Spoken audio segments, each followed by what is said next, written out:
Albert Anatole Haïssi, le président américain, s'est exprimé le 3 décembre dernier au musée national de l'esclavage de la capitale à Luanda, en Angola, pays d'ailleurs qui était au cœur de ces échanges d'esclaves, puisque de nombreux ressortissants angolais se retrouvaient en Amérique dans le cadre de ce crime contre l'humanité.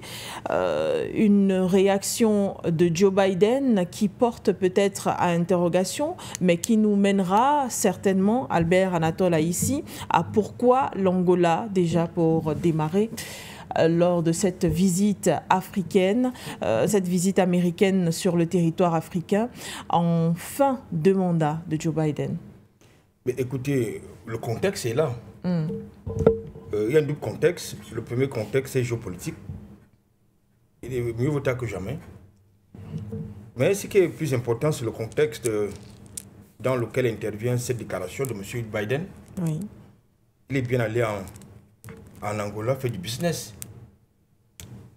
C'est-à-dire annoncer la relance, n'est-ce pas, des travaux du couloir ferroviaire qui va transporter, n'est-ce pas, les minéraux stratégiques qui seront exploités de l'Angola vers, justement, la République démocratique du Congo, Angola plus, je crois, la Gambie. Donc, il est allé, c'était dans le contexte, il fallait bien adoucir un peu les esprits par rapport aux faits historiques. Donc, c'était une déclaration opportuniste. Il n'est pas la certitude que c'était une déclaration sincère. Je le dis pour deux raisons.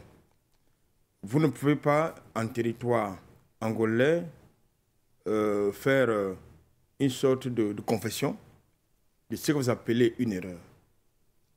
Une erreur, c'est quelque chose qui n'est pas intentionnel. N'est-ce pas? Effectivement. Une erreur, c'est quelque chose de non intentionnel. C'était un acte non intentionnel. Or, l'esclavage, c'était quelque chose de planifié. Ce ne saurait donc jamais être une erreur. C'était planifié pour permettre aux esclavagistes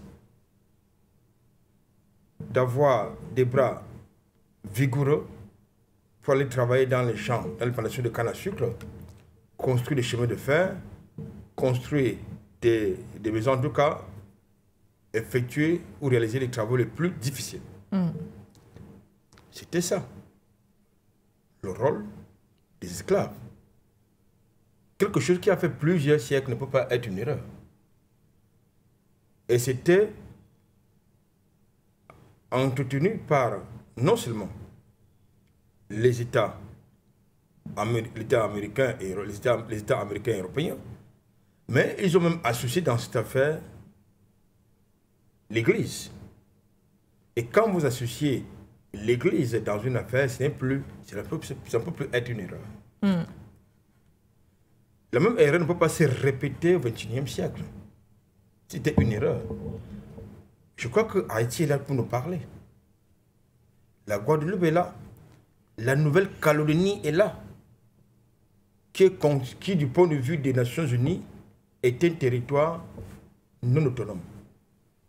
Comme la Palestine est un territoire non autonome, c'est-à-dire un territoire qui est colonisé.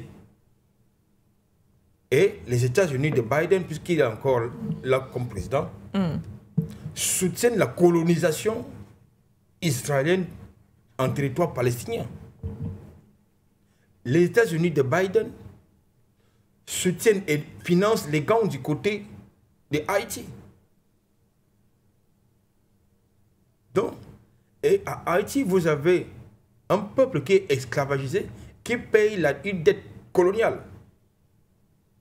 C'est-à-dire le premier peuple de la terre, le premier peuple noir, a obtenu son indépendance, je crois que c'était en 1872, je crois bien.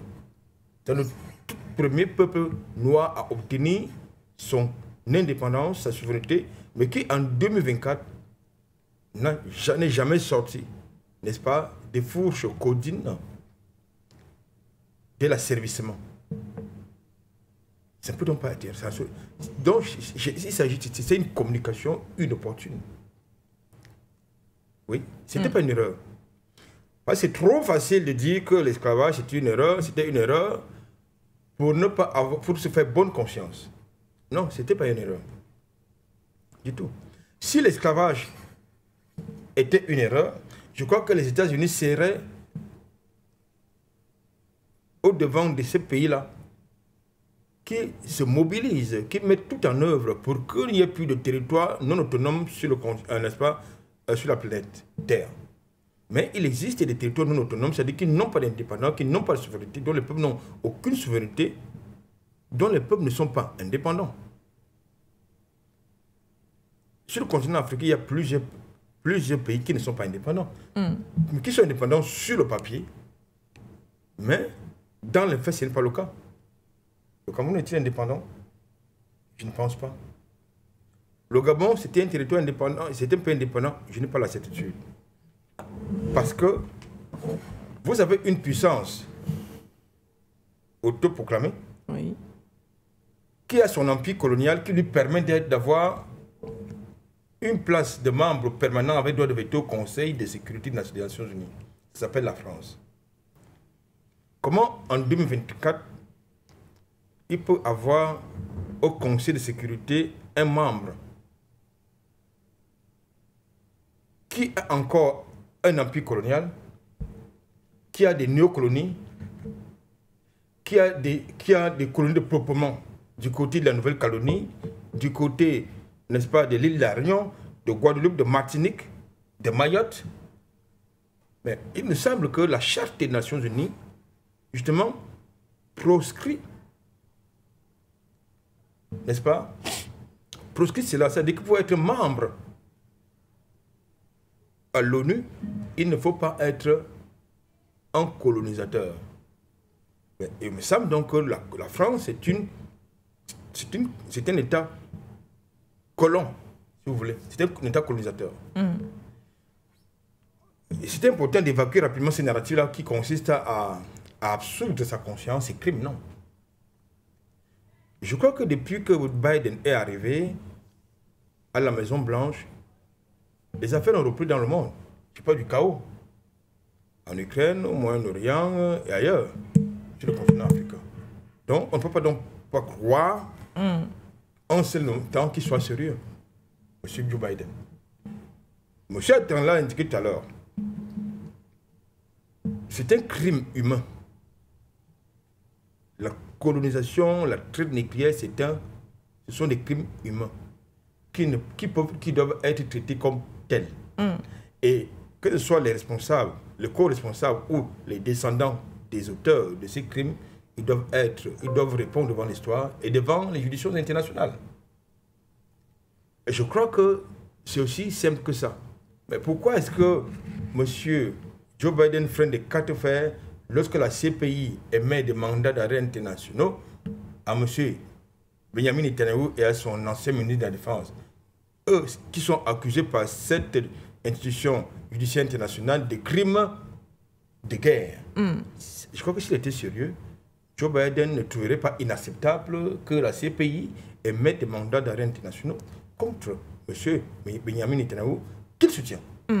Je vous entends, Albert Anatole, ici. Alors, selon vous, le mea culpa de Joe Biden, le mea culpa de Washington ne saurait être un fait considérable du fait de l'actualité en ce moment en ce qui concerne le soutien aux crimes contre l'humanité sur les territoires comme la Palestine, la Syrie ou bien d'autres encore. C'est bien cela? Bien évidemment.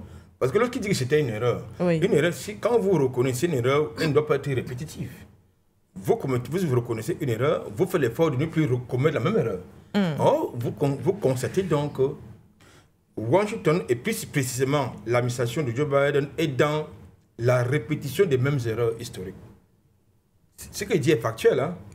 Ce qu'il dit est factuel. Donc, si c'était une erreur, Washington ne serait pas en train de soutenir justement des individus qui, justement, perpétue les crimes de guerre, des crimes humains. Parce que l'esclavage, c'est un crime humain, c'est un crime contre l'humanité. Ok.